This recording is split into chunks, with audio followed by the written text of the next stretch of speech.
การทำเรือประมงเราจะเอาไม้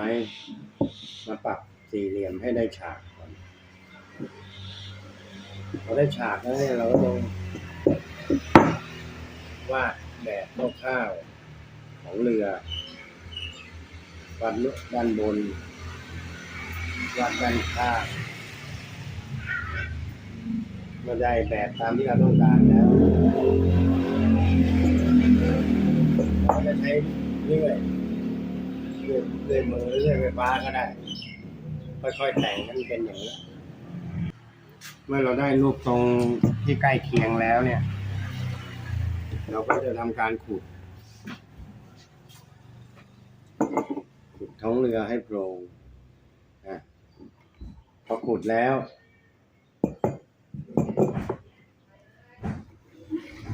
เราก็จะมาขัดเกลา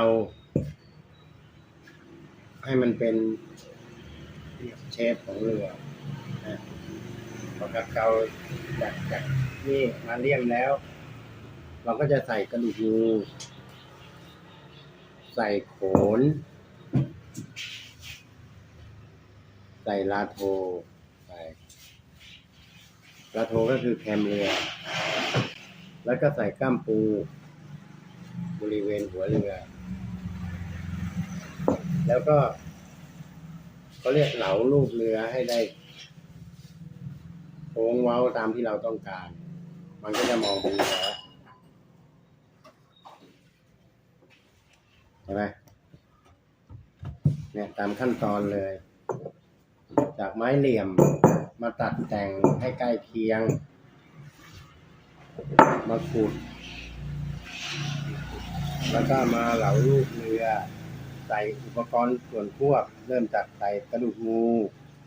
ใส่โขนใส่ลาโทใส่ก้ามปูมันก็จะออกมาประมาณนี้มันจะใกล้เคียงเรือมากที่สุดแล้วหลังจากนั้นวางฝักเพื่อเป็นคานรับพื้นดาดฟ้าเรือพอวางฝักแล้วเราก็จะใส่พื้นเรือนี่มันก็จะเป็นเรือขึ้นมาแล้วพอผ่านขั้นตอนนี้เราจะใส่คิ้วใส่บัวอะไรให้เรียบร้อยเลยแล้วเราก็ใส่ปีกน้ำทำฐานตั้งนะ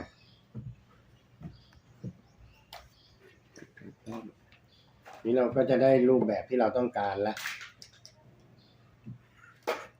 พอเสร็จจากขั้นตอนนี้แล้วเราก็จะทำเก๋งเรือ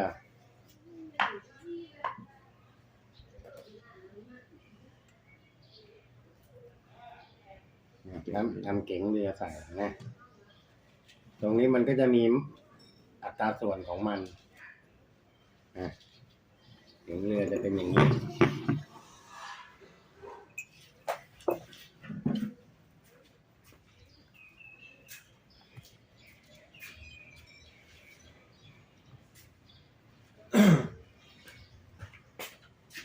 พอเราใส่เก๋งเรือแล้วเราก็จะตกแต่ง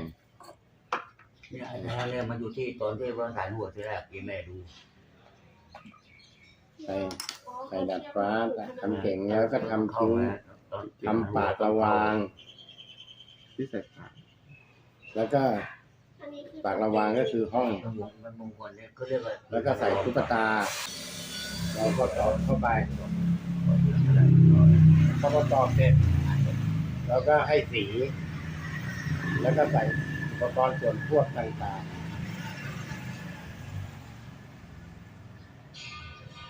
นะประมาณนี้จะได้เรือก็จะได้เรือขึ้นมาส่วนดีเทลของเรือแต่ละประเภทอันนี้จะเป็นเรืออวนดำหรืออวนล้อมจับดีเทลก็จะมีอุปกรณ์ส่วนควบเป็นนี่เดี๋ยวตอนที่ว่าหอบังคับการเรืออยู่ด้านบนตาอ้วนเนี่ยถ้าเป็นเรือล่างก็จะเป็นลักษณะระยางต่างๆเนี่ยก็จะอยู่ไม่เหมือนกันถ้าเป็นบนล่าง ไม้เนี่ย เขาก็จะมาอยู่ทางหัวเรือ ข้าว ระยาง ไม้เนี่ยมันจะได้เข้ากับทุกตา เหมือนก็เรื่องไม้ นี้ ช เดิ นะ นทางได้ระยางที่ใกล้เคียงแล้ว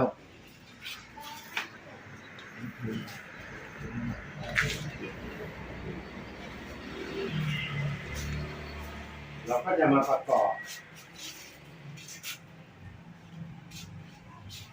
ให้สมบูรณ์แบบ